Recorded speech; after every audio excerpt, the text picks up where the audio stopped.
Welcome to WikiAfrica Hour, where Africa's Wikimedians talk to, learn from, and discuss with each other topics they choose.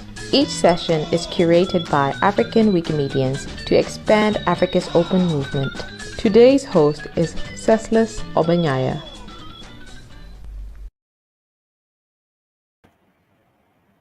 Hello, friends of free knowledge. I'm Ceslas Obanyaya. Welcome to the new episode of WikiAfrica Hour, which is the episode 24, titled Tech Ops. Today is Friday, 28th of April, and I'm glad to share this month's news update with Noni. Hello, Noni. Hi, Ceslas. Please take it away. Thank you so much.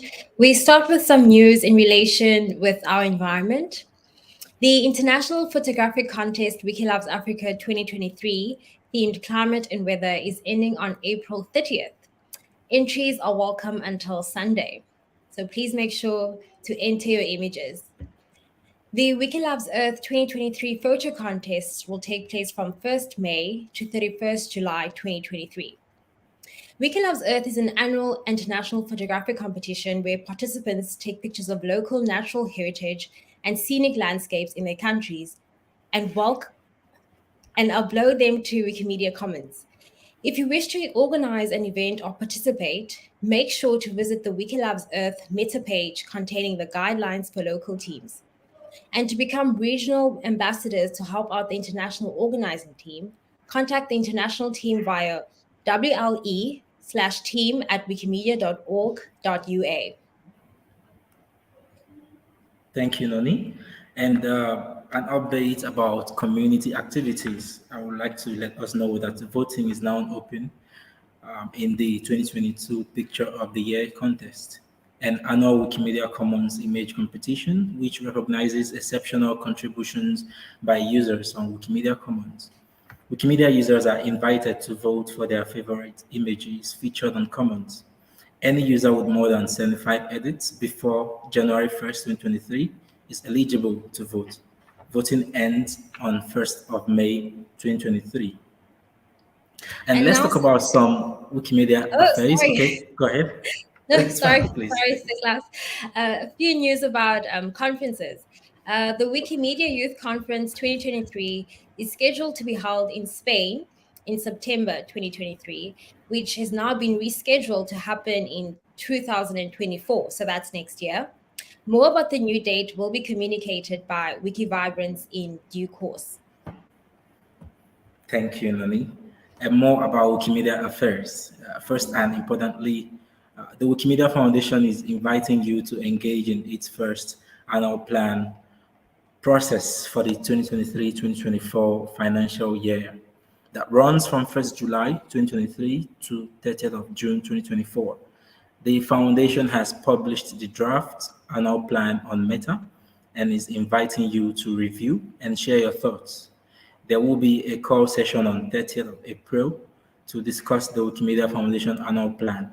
Time for the call is 6 a.m. UTC. You can join through a Zoom link that has been shared. And finally, some fresh news from the Africa Network. The Affiliations Committee has recognized Wikimedia Community User Group Togo as the Wikimedia User Group. So please welcome them to the movement. Thank you, Noni. And you can view all the news updates in the newsroom section on the WikiAfrica Hour Meta page, and also the links to take actions in the description. Thank you, Cez. Pleasure. And now permit me to officially welcome you to episode 24 of the WikiAfrica Hour, titled Tech Ops. Technology is, in fact, the fabric that literally knits the ecosystem in which we function as Wikimedians and promoters of free knowledge. From creating a wiki username to editing via source or visual editing, down to publishing, are all processes facilitated by technology. The world as we used to know when Wikipedia was founded has tremendously evolved in terms of technology. As a community, some believe wikis have been left behind in the advancement of technology. Some think we are not that far behind, while some others think we are just different and should have our own pace. Whatever the thoughts, we can all agree we need wikis that provide amazing user experience all round and support what we aim to achieve through the 2030 movement strategy. To discuss and shine light on what happens behind our wikis, we have invited the Chief Product and Technology Officer and a Site Reliability Engineering Manager, at the Wikimedia Foundation in the presence of Selena Deckelmann and Kwaku Addo Ofori. Selena Deckelmann was Senior Vice President of Mozilla, where she was responsible for Firefox. Selena has a proven track record of delivering results by enabling individuals and teams to tackle unique and often complex challenges. She has dedicated her career to open source technologies for empowerment and inclusion. She joined the Wikimedia Foundation in August 2022, working with Wikimedia Foundation staff, technical contributors, volunteer developers, researchers, and communities to support Wikimedia's 2030 movement strategy to advance free and open access to knowledge. And then there is Kwaku Addo Ofori, who is a graduate of computer science from the University of Ghana. He lives in Ghana. Kwaku worked at Rankard Solutions for over a decade, where he did a lot of platform engineering, both as a manager, senior manager, assistant manager, and vice president of business operations. In December 2021, Kwaku joined the Wikimedia Foundation as a site reliability engineering manager. Please welcome our special guests as we engage them. Hello, Selena and Kwaku. It's possible I left out some details while trying to introduce you two. So please introduce yourselves briefly, starting with you, Kwaku. Thank you, Cecilus. Yeah, like you said, my name is Kwaku Addo, and I live in Ghana. I joined the foundation in December of 2021. Prior to joining the foundation, I worked mostly with a software technology company called Rankard, and started off as a platform engineer, building out a software platform to power multiple applications at mobile network operators across Africa, Europe, and also the US. Very early in my career, I got into engineering management. So started managing a number of people who were my colleagues. And I've done everything across the board in that sense. So I've done some system administration and management of that. Also engineering management, operations management, and product development. And I even though when I was exiting Rankard, I was the vice president of business operations, I always missed reliability engineering work. And so when I saw the advertisement for this position, I immediately applied, and I guess they found that I could do the work, and that's why. At the foundation, I manage two sub-teams of SRE, the traffic team and the data persistence team. And I believe that as we go along, I can speak a bit more. Thank you, Kwaku. That's an interesting portfolio. I wonder why most people in the comment section have never heard about you, but that's fine. We get to learn more about yourself in the session. And over to you, Selena. Hi, thank you so much for having me. So as you said, my name is Selena Deckelmann. I'm based in the US. I'm in Portland, Oregon, and I've been working mostly on open source software since about 1999.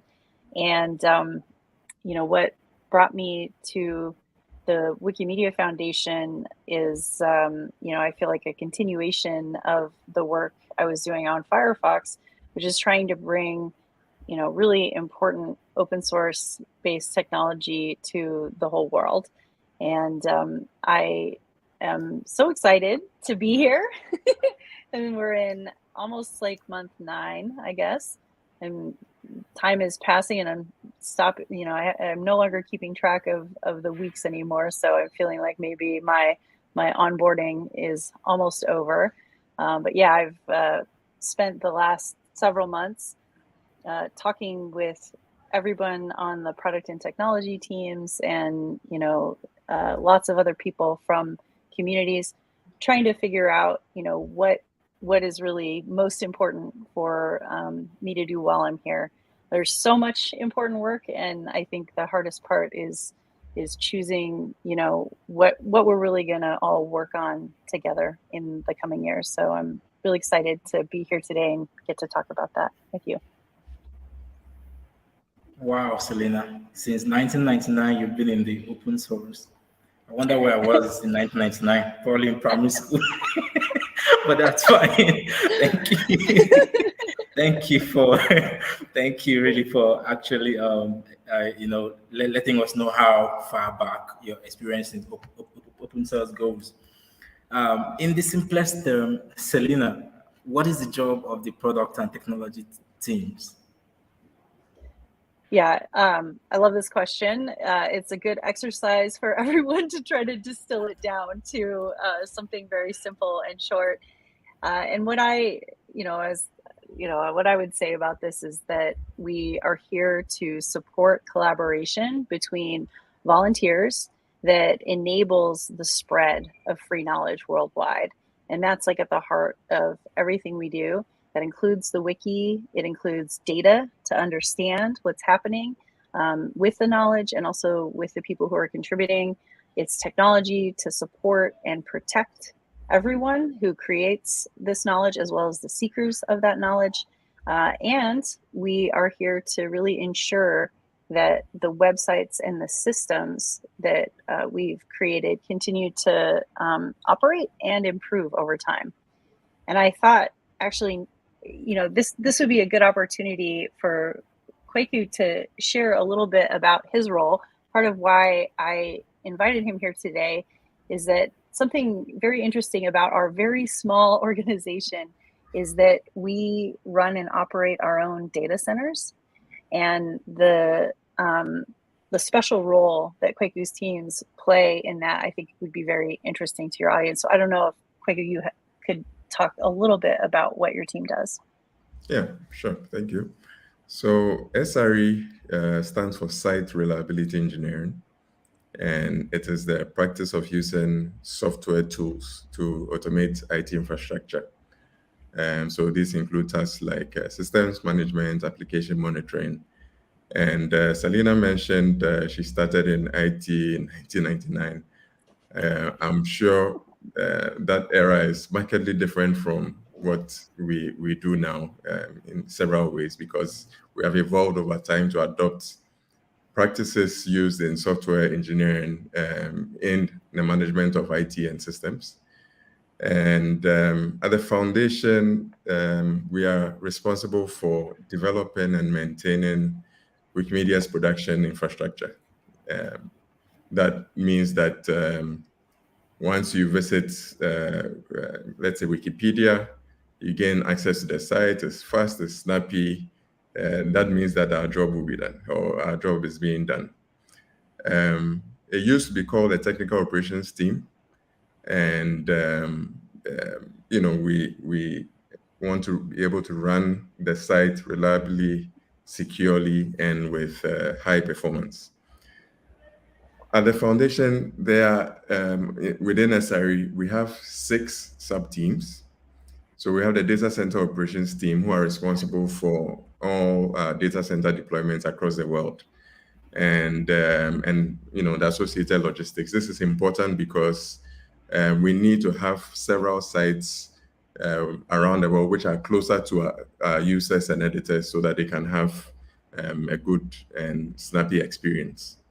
And then also we have infrastructure foundations, who are responsible for building out the base platform on top of the servers that we run, to ensure that everything else works well. And at the foundation, it's important for us to run our own infrastructure, because that means that we are in control of our own destiny and can ensure that our services are always available to our community.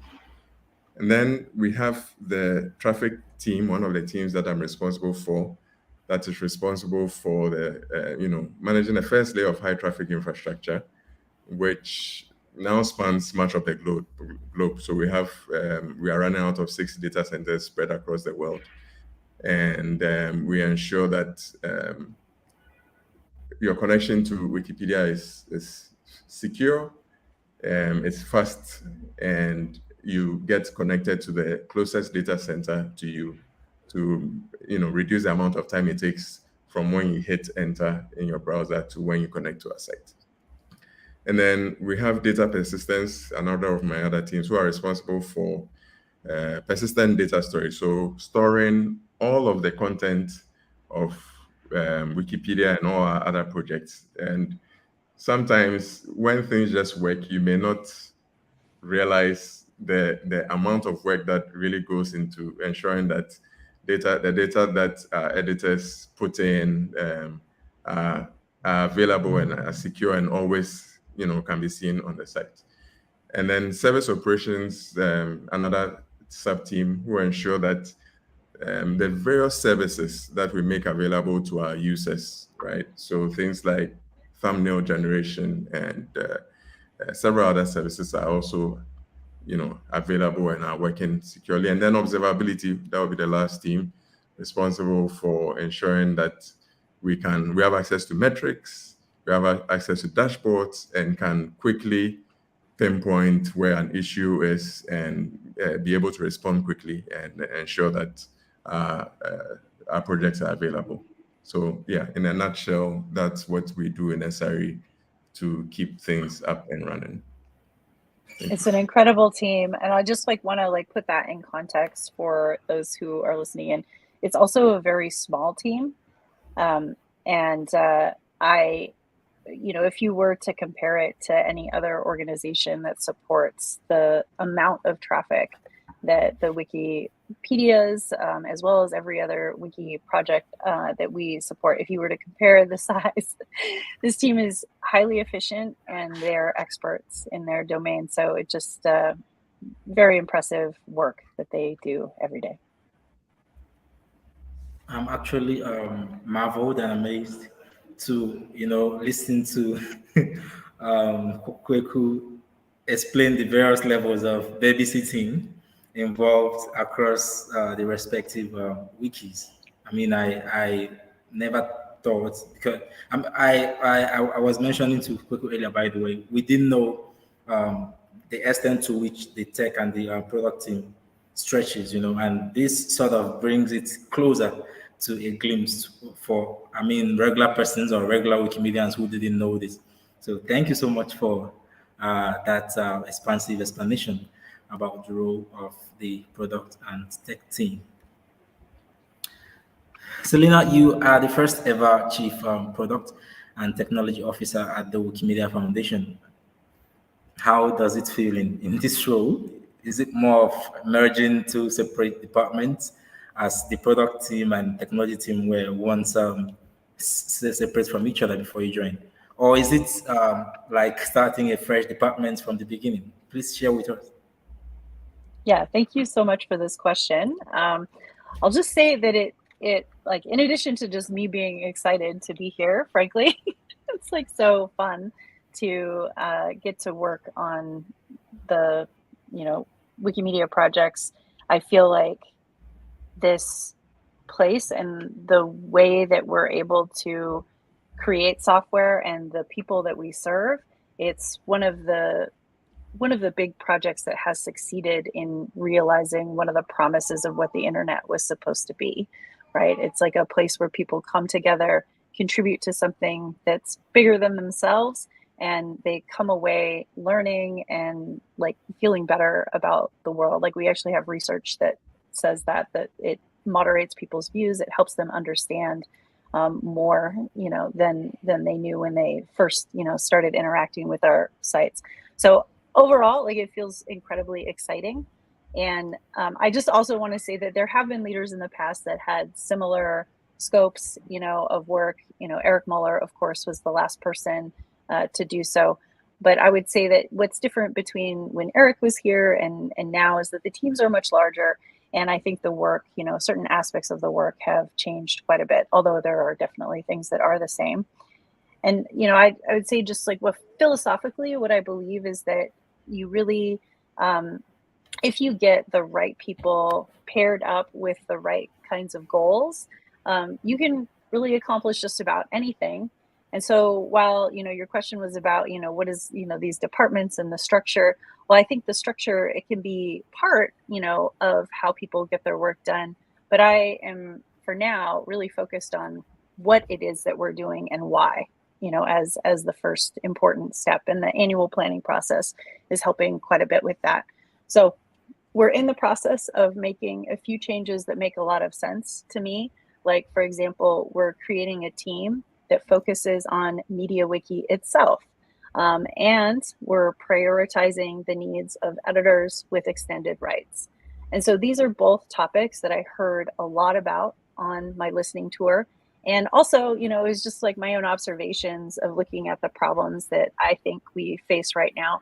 Both of those areas seemed very important to our future. And just in terms of like how I'll be thinking about all of the teams, I think of it as one department, the product and tech department going forward. One thing I was kind of curious about, Kwaku, since you're here, is, the process that we've been going through with annual planning and trying to get some better communication. Sometimes this can really affect the SRE teams if the communication is a little, off. So I was wondering if you could talk a little bit about requirements that you get from other teams and how you're thinking about annual planning this year. Yeah, thank you. So when I joined in December 2021, and that meant that, by the next annual planning cycle, I was there. That didn't really happen in that sense. So this, what we are doing currently has been great so far. Of course, it's a new process, so there are some pain points in the sense that there are times when it's a whole lot, right? As in, it took a while for us to come up with the objectives, the KRs. We were reworded in some of the time. Keeping track of the process in itself has been challenging. But that does not take anything away from the fact that now we have an improved process that allows all teams to be fully aware of what other teams are thinking about. It also allows us to see in one place the various initiatives that we would like to come up with in response to what our communities and the movement is looking for from us as a foundation. So that has been great. I've had a number of different teams reach out to me, especially after we crafted some hypotheses to support the initiatives we are looking to work on in the new fiscal year. And I feel that has been great as well. So it's marvelous that now we have a streamlined process. I believe that we will continue to, evolve it and improve it and make it better for all teams. And I also feel that through this, we can better support and respond to the community and the movement and improve the communication between the foundation and the volunteers. So I've really enjoyed it so far. Yeah. Thank you so much, and thank you for mentioning that there's still work left to do. There definitely is, and I also really appreciate that you brought up how involving community in our processes actually makes us better. I think honestly, there isn't a person that I talk with at the foundation that doesn't believe that.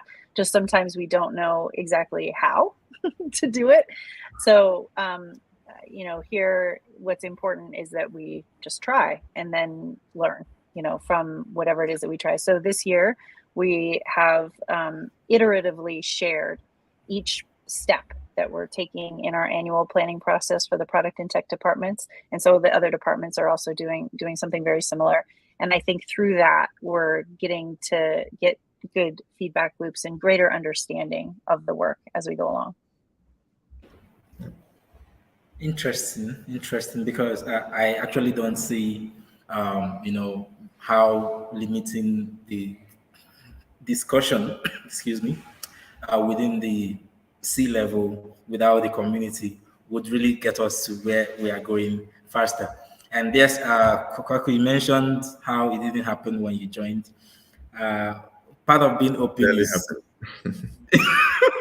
part of being open from my experience is maybe probably being flexible around the respective plans or aims and objectives that we have as a movement. It could take time, but hearing that steps are being put in place, it's really music to my ears. So thank you so much. And then you mentioned the listening tour. Selena, with making contact with over 3,000 persons. That must have been very hectic, Selena. How was that? And you, of course, had mentioned the dedicated team that will be focused on fine-tuning MediaWiki. So want to know maybe if you can expand on your experience from the tour, and of course beyond the dedicated team for MediaWiki, what other plans should we expect in the nearest future? Yeah, thank you so much.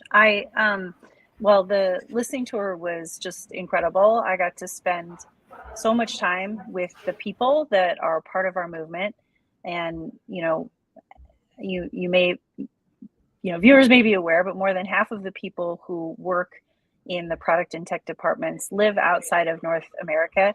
And the volunteers that I connected with, they also represent every part of the world. So for me to find a great strategy, a product leader really needs to get into the details and understand how the systems and the software all work together. And this is really, and what, we are really providing to the people that are using these systems and software. We are so fortunate to have such a passionate group of people attracted to the work of Wikimedia projects and who want to contribute to the spread of knowledge. And that's a really key part of everything that we do. I would say that, one of the really important products of our work is that sense of belonging and that feeling of connectedness and pride that comes from giving to a thing that's really bigger than yourself. And what I really heard from folks that I talked to was that sense of incredible pride and belonging in contributing to our projects. And I also heard, frankly, about, fear and sadness about our recent history and the challenges of leadership, and hoping that we're all going to find better ways to work together going forward. In my letter, that I wrote, wrapping things up at the end, I highlighted 5 key challenges and questions that I'm going to be working on, not just in the coming year, but frankly, for many years. And those were first of all, to ensure that we have more visible and clear metrics. This is a critical part of understanding, are we improving or not? Where are areas where more work is needed or not? We need those metrics to help us. I also believe that we have to really clarify our open source strategy. What is it going to look like in today's world, rather than in 1999's world? At least for my, I wouldn't say that we've really aligned on this, across the entire foundation. So we need to spend some time and think about that. What will it take to have impact at scale, long term, frankly? And there's a ton of questions that need to be answered there. The 4th thing is a tough thing to talk about, but I phrased it as everyone's relationship with English Wikipedia. There's really a contentious relationship right now between the Foundation and English Wikipedia, or at least parts of English Wikipedia at times. So how can we move that forward? How can we find ways of better collaborating and accomplishing things together? And then the final point that I made was that we need to really be more intentional and clear about our technical support for volunteers. And this is an area that, came up in almost every conversation, just a strong desire amongst the staff to be doing work that they know for sure is impactful and that they know for sure is helping, the volunteers that, frankly, we're here to serve. And in addition to that, we need to balance that with the work that we do to ensure that we are spreading free knowledge to the whole world. And so it's just an inherent tension in the work that we do, but just a really important one to have answers for. So that's kind of where I'm at right now. And, I think the annual plan reflects, the key areas that I think are most important. I've prioritized metrics and a metrics platform, improving that internally. And then making the tools that we build there available also to, people outside the foundation to help learn more about our systems and processes as we go. And then, the prioritizing MediaWiki. And then, I think the last pillar of that is thinking about future audiences. So it's not a secret that the internet has changed quite a bit since the creation of Wikipedia itself. And in that time, social media platforms have gotten, much more traction in the world, many more users of them. And as a result, search, on the internet is changing dramatically. So people just don't come to the Wikipedia sites as much as they did before. We can see that trend. It's not like a, crisis in that trend, but it's something that we really have to pay attention to because it signals what's going to come 5 and 10 years from now. So how do we respond to that change in the way that the internet works? Well, we have to start thinking about how we reach younger audiences that search differently on other platforms. So I have a team that is really thinking a lot about that and experimenting, with different ways of reaching new audiences. And that's a really important part of our future together. So yeah, so that's what I'm working on. Wow, Selena. I mean, those are actually interesting 5-point agenda, if I will call them, because we as a community need to start thinking of better ways to consolidate our metrics across board. And of course, thinking of how to, stay relevant in this age and time when the technology is evolving by the day. Take, for instance, look at ChatGPT and all that. Yeah. So we really need to, of course, see. We would be very, very happy to see these points achieved in the nearest future to really get closer to our goals than ever. Thank you so much. And then coming to you, Kwaku. The MediaWiki is, of course, responsible for powering Wikipedia. However, some members of the community, they think the MediaWiki is old-fashioned and could render Wikipedia obsolete in the near future. Kwaku, looking at today's trend, for instance, and of course, as an SRE manager, do you think we should, in fact, continue with the MediaWiki or disengage and find something different out there? What do you think and why? Thank you. That's a good question.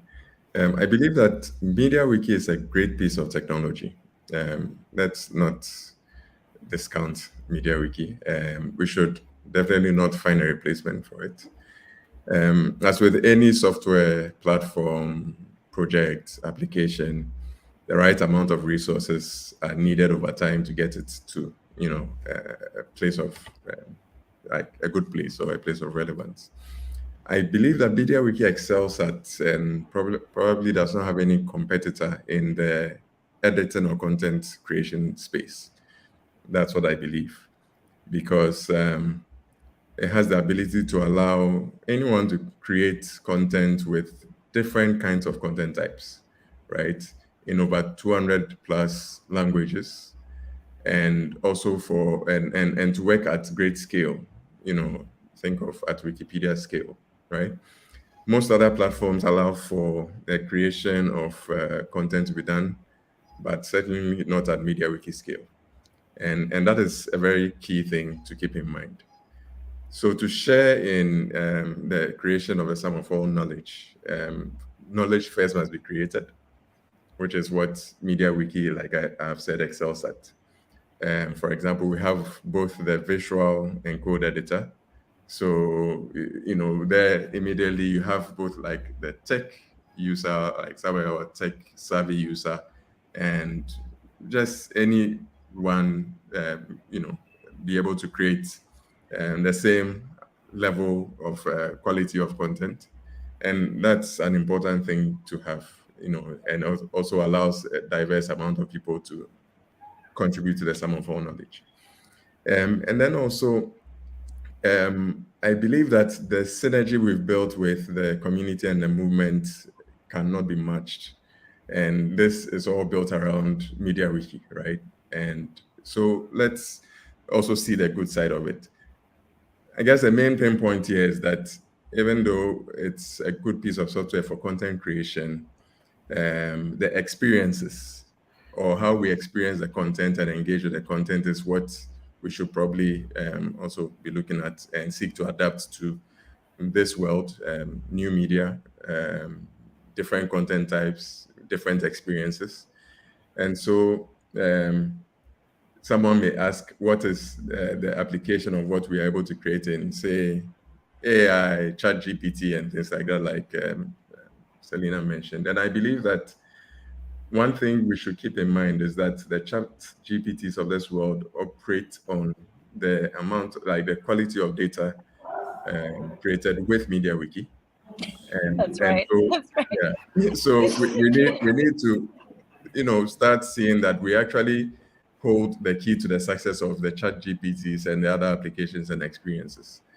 And so we definitely should work together with the movement and the community on the next frontiers. How do people create different experiences with the great content we have created with MediaWiki, and how do we ensure that they can consume it in a format that will be attractive to, say, the younger audience? And once that consumption happens, how do we in turn get them to create content and contribute to the sum of knowledge? And I believe those are conversations that the foundation and the community should have, and together try to figure out how we build these experiences and ensure that we can still stay relevant in this world. And those are some of my thoughts on these. Yeah.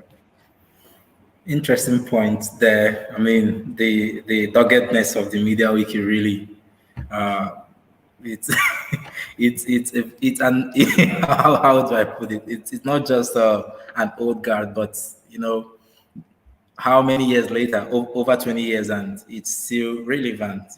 And then there is no how do I say? It's not bad just throwing in some right resources to make sure it's dogged enough to keep competing and leaving crumbs for the likes of ChatGPT to pick and dish out to who cares. So it's actually interesting that you feel that as a community we should carry on with that, and not to forget what you mentioned. There is this relationship we have built with MediaWiki per se. So it might really throw off a good number of community members in terms of catching up with whatever new thing we probably think of introducing. Thank you so much, Kwaku. And then a lot of us in the community were very happy when the Vector 22 went live. In fact, we felt like we were beginning to see the Wikipedia of our dreams, Kwaku. However, other wikis are still begging for attention, like Wikimedia Commons, for instance.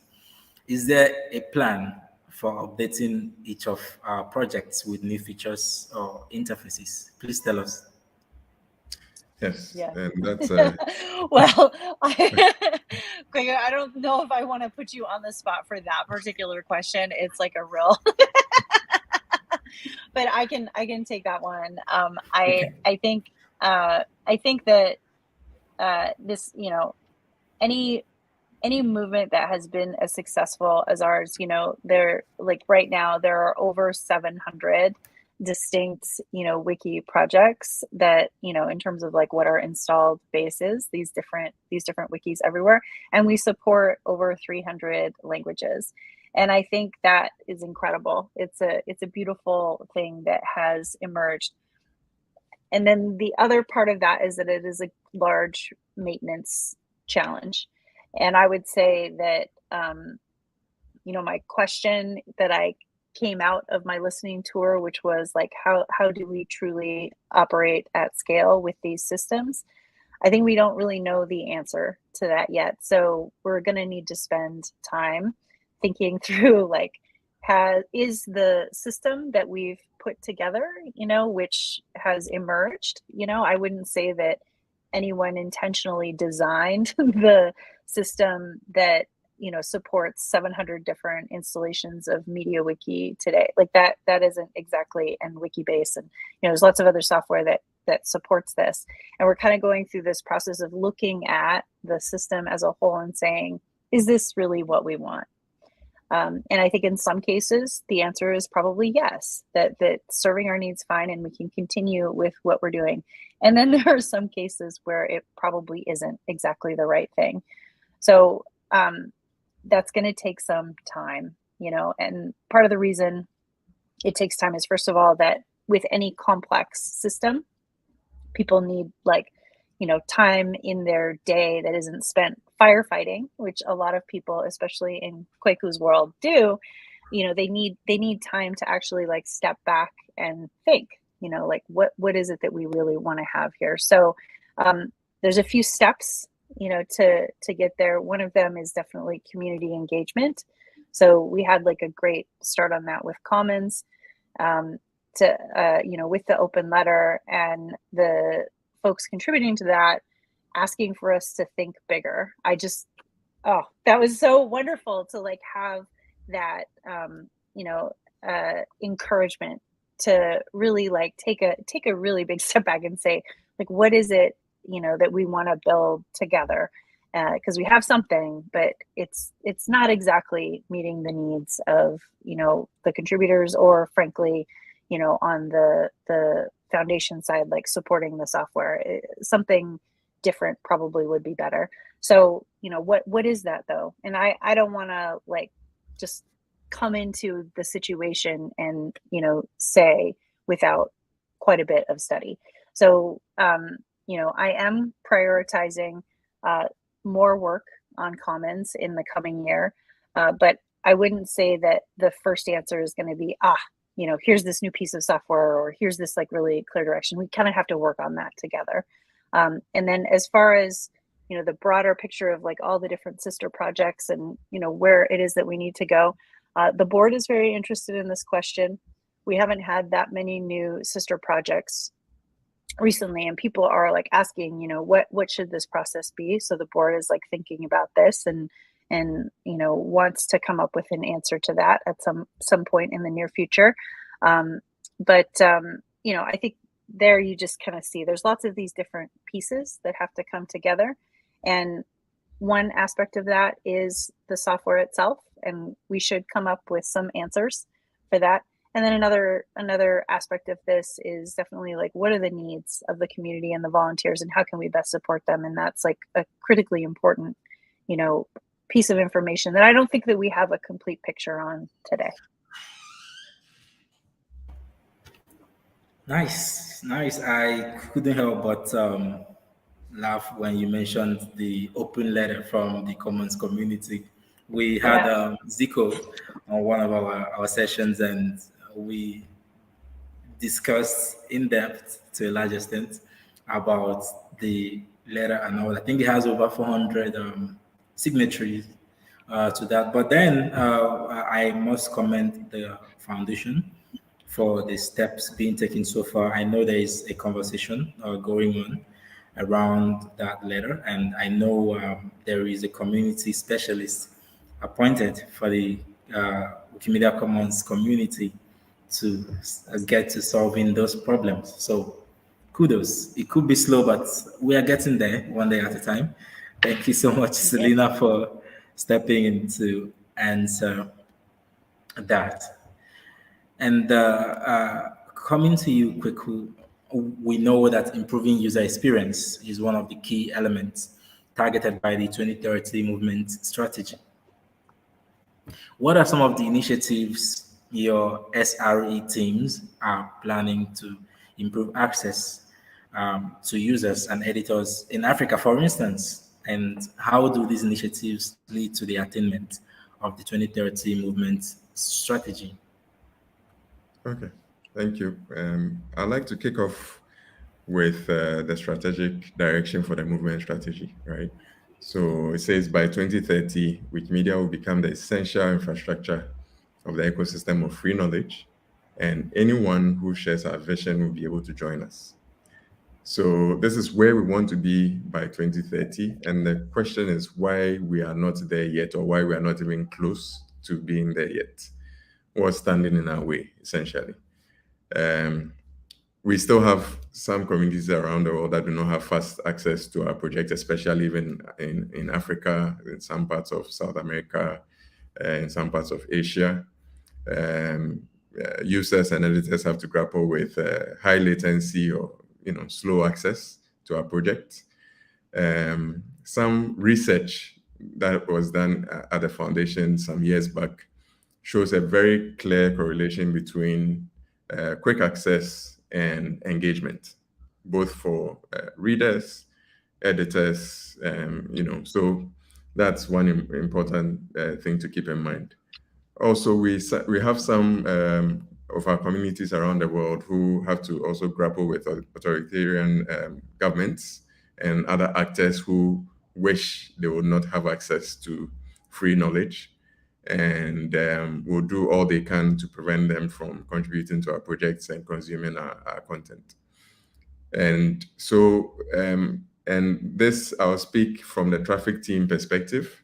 Some of our most important focus areas are in building and operating several sites or more sites across the world.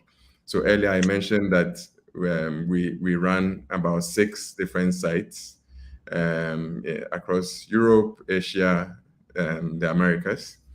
And we want to soon be able to deploy one of such sites also in Africa, Sub-Saharan Africa, so that when we reduce the amount of or the distance between our users and editors and our sites. But the good thing is that recently we deployed a data center in Marseille, and per the metrics and the monitoring we've been doing, that resulted in a clear improvement in access for users in Northern Africa. And want to be able to do a lot more of those things so that we can improve access. We are continuously building out like data centers so that as much as our resources can support. And we are even coming up with some innovations around building out smaller, we call them points of presence, mini pops, right? So perhaps you can improve the access to our projects in, say, Ghana or Nigeria by deploying a few servers in that country and having those have like a direct and fast connection to our main data centers.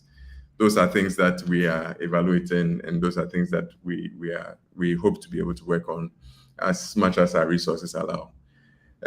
Also, we have some initiatives to fight censorship and improve the privacy of our users, so that we take away, those barriers that our users have to grapple with when they want to get access to our projects. Things around securing the access or the connection from your laptop or device or phone to a Wikimedia site, so that it's difficult for anyone to try and make your access slower or even prevent you from getting access in that sense. And one thing I wanted to add to, yeah, that's all of those things are so important. And on the issue around speed of access and responsiveness, there's research that we have that shows that when we improve the performance by adding a caching center or improved bandwidth and capability in a data center, that we actually see an increase in page views on the wikis, which was a very surprising result to me. I mean, you sit and you think about it for a moment, of course, like if you add more like computing power and, you speed up people's access, that sort of makes sense. But it wasn't something that people assumed would happen. We were just like, oh, we just want to improve the infrastructure. But it actually does seem to also encourage people to get more from Wikipedia in particular. Interesting. I was wondering why Florence was saying she was living a few kilometers to the data center, but hearing Kwaku mention that there is one in Marseille now makes sense why Florence is next door neighbor to the Wikimedia server. And I'm actually personally looking forward to seeing some data centers in Africa, especially with the point one of our viewers just mentioned about internet data costing an arm and a leg in this part of the world.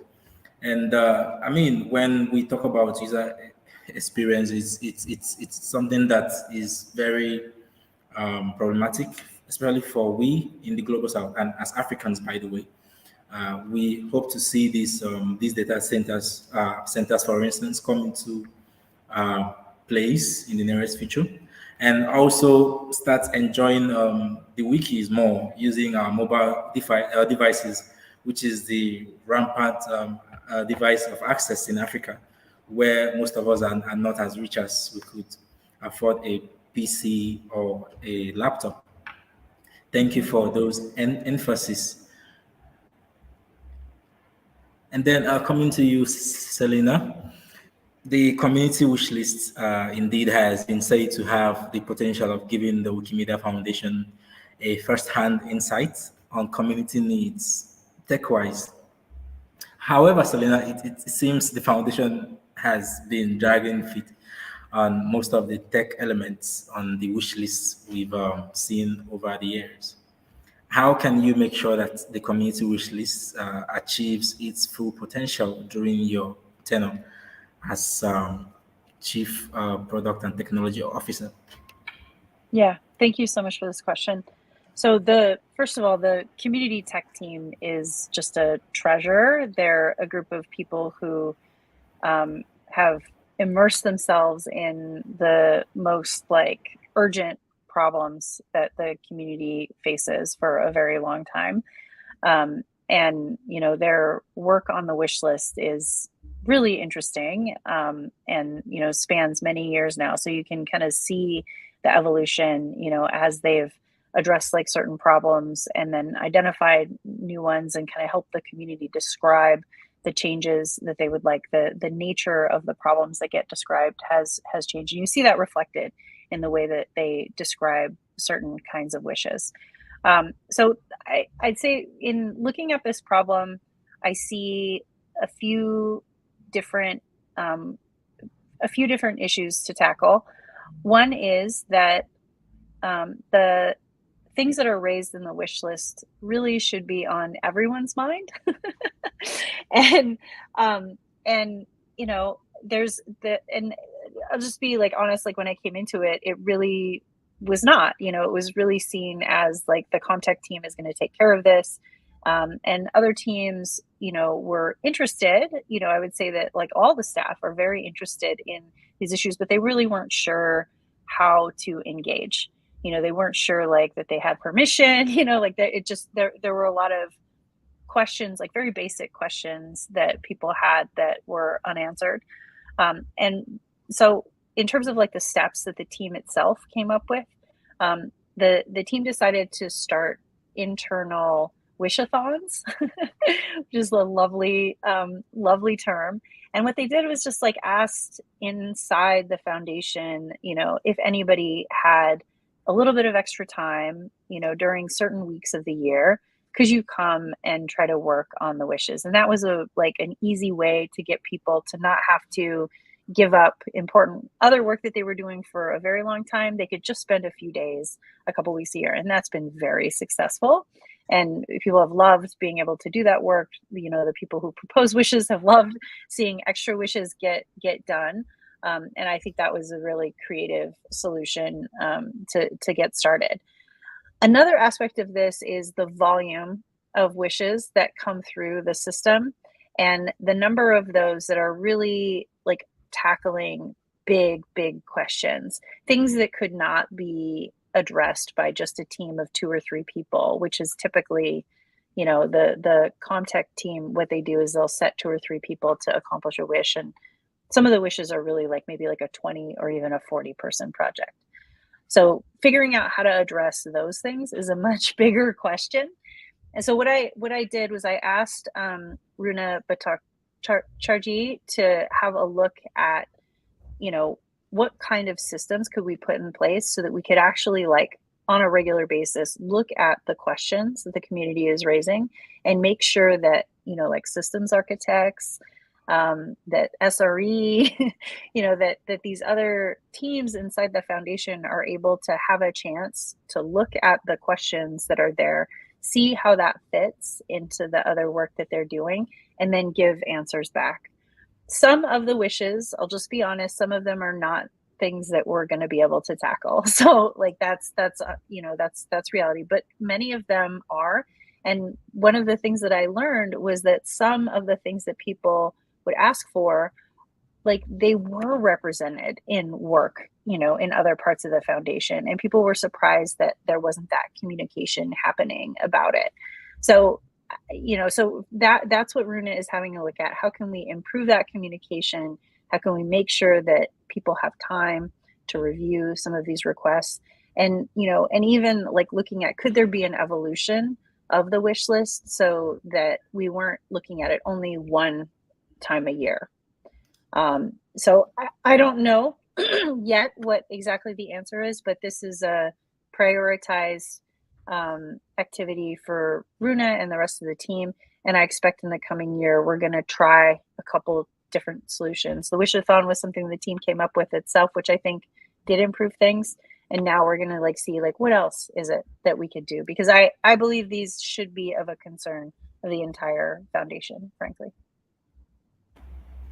I like the idea of an evolution around the wish list, and I also love the idea of checking the list from time to time to make sure that some people are not thinking they have the Aladdin's lamp and could wish away the entire universe. I know there's a lamp on there. It's so cute.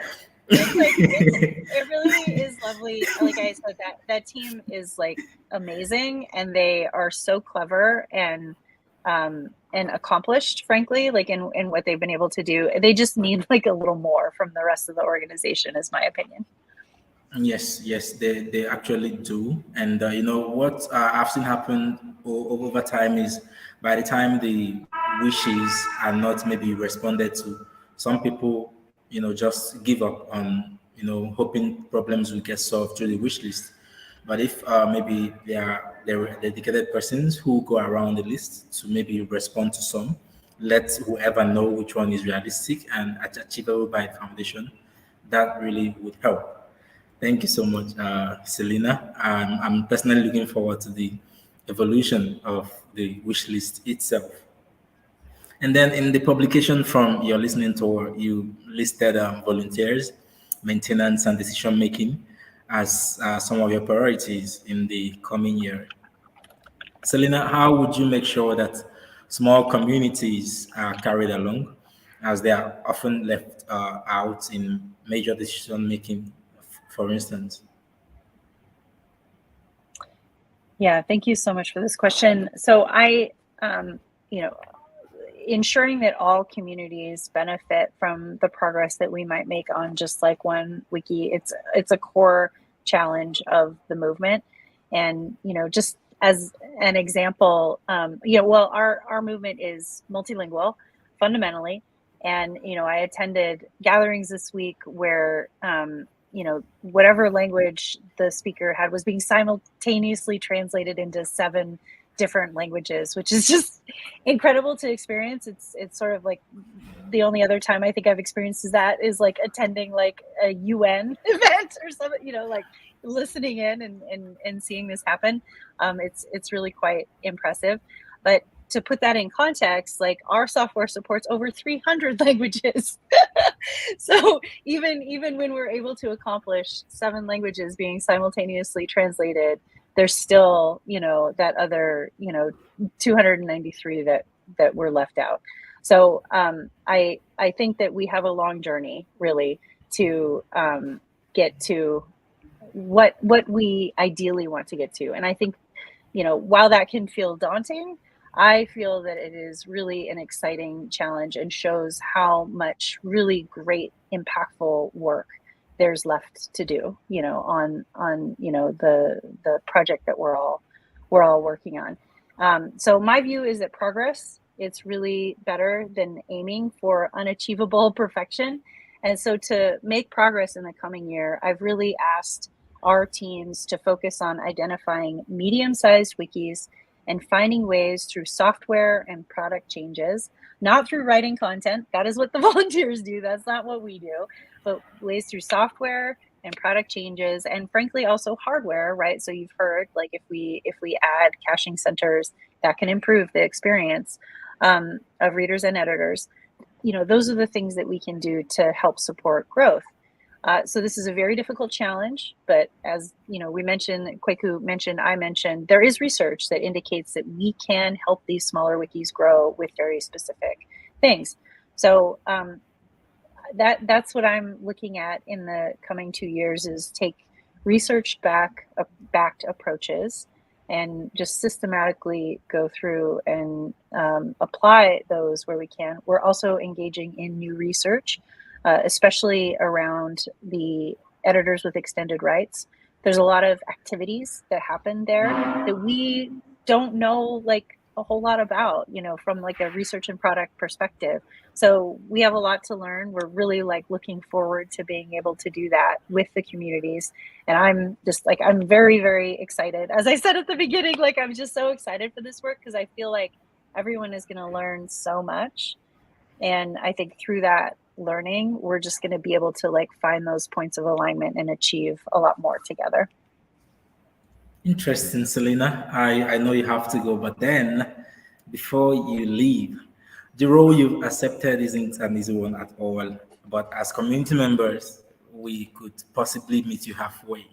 Selena, what would you need from us for you to effectively attend to our needs as a community, at least to meet our 2030 movement strategy? I mean, 2030 is just seven years away.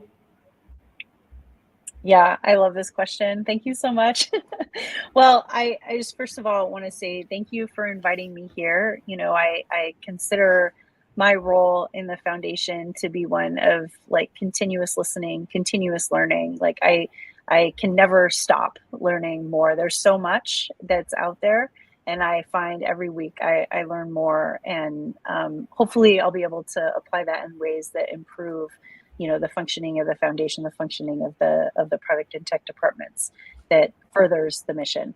So I'd say like the main ask that I have of the community is just please keep talking to me, keep talking to everyone at the foundation. Share with us what your hopes and dreams are for the mission that we're all working on together of bringing free knowledge to the world.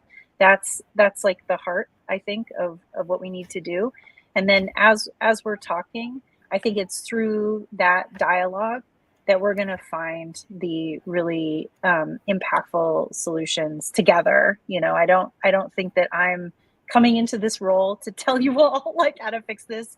Much smarter, frankly, people than me are here already working on really important problems. I think what skills that I bring are, I have this long experience in open source collaboration, and I profoundly believe that transparency and openness, it gets us to better solutions down the line. So that's what I bring, and so that's what I ask from all of you. Please just like keep talking with us, keep sharing, and I think we'll definitely figure all of this out together and improve everything. Thank you very much, Selena Deckelmann and Kwaku Addo Ofori, for patiently attending to these questions that have been asked so far. Unfortunately, Selena has to be somewhere else, but we know for sure that there are questions from community members, and hopefully Kwaku can answer some from the audience, while perhaps we send emails to Selena later to get clarity on some of the questions. I know there was one from Wilson while we were talking.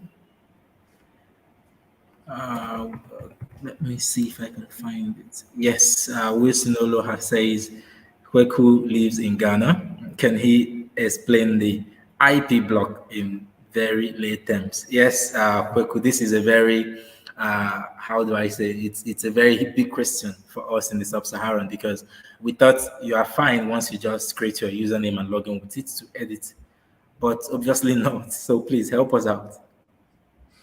Okay, thank you. So the IP block is one of the features that the stewards, or essentially editors with some extended or more experienced editors have. It's a feature they have to that allows them to contain and slow down abuse. So as I'm sure we are aware, while most of us have very good intentions, want to share knowledge with the world, and there are some other people who are also seeking to deface or to put out, wrong information. So it's a feature that allows these editors to control and contain such attacks. Now, in Africa, one of the reasons why we are greatly affected by this is that a lot of our internet service providers, first of all, some of them issue IPs to devices for a very short while. Some may expire maybe in about 30 minutes, as low as 30 minutes. In most places, you should have it at least for a day or a few days. That's one. Another reason why that happens is that a lot of us are, we operate in something called a proxy, right? So even though myself and Sislos may be connecting from Lagos, we may be going out or maybe seen as coming from the same IP. So if for some reason I am a vandal, or I am vandalizing content, and the editors see that this user is vandalizing content and they block me, unfortunately, it also affects Sislos. And that's what has been happening. So it's a little complicated, especially by the case of Africa. And we continue to try to find other ways to make this more effective. But it's an important feature to have to contain vandalism. It's just that we also have a lot of undesired blocks, because people may be assigned an IP that is blocked because it was used by a vandal maybe a few minutes before that. So I hope that helps.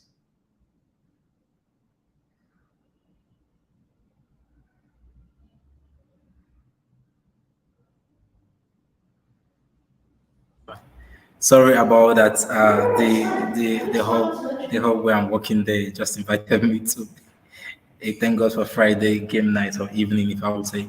Thank you so much, Kwaku. I just got notified that you've got to go, and perhaps we can arrange a special Q&A segment, especially for you and your team, because we have a lot to ask. If I show you our list of community questions, you will shout. So perhaps we would reschedule for that later. But thank you for answering to this IP issue, and we look forward to having you on the session once again, strictly for questions this time. Sure. Thank you. Thank you very much for having me. Pleasure. And thank you, Wilson, for asking that question. I didn't know the IP expiry thing with most ISPs in Africa, if not to the extent to which Kwaku just explained it. And to close the quote, I strongly believe that Wikipedia will be obsolete by 2030 if we don't fix MediaWiki now. It's actually a wake-up call to us all as a movement.